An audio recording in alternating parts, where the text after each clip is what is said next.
going on, YouTube?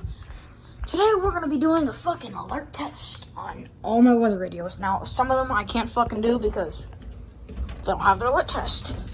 They're not able to do alert tests. So some of them, some are not. Some fucking weather radios cannot do alert tests.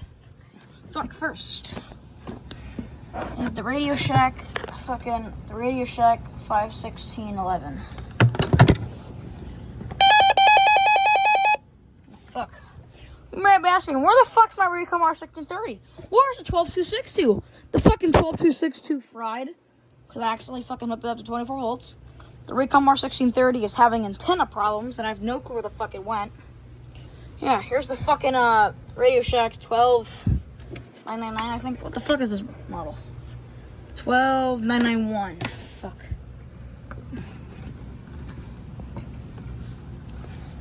Hold this bitch.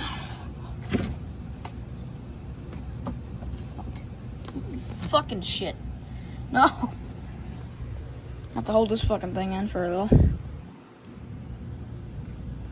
Fucking shit.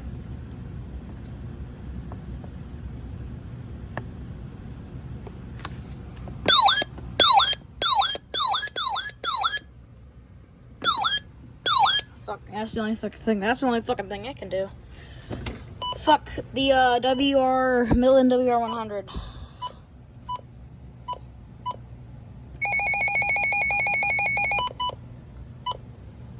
Fuck.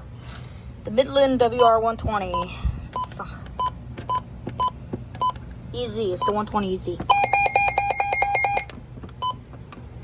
Of a frequency of 1.500 megahertz. 162.500. That's the fucking thing, okay?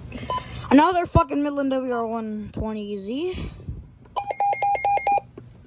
Fuck, and last but not least, the fucking another Midland WR100. These fucking ones do not do alert tests because I can't fucking get them to. So yeah, that's all.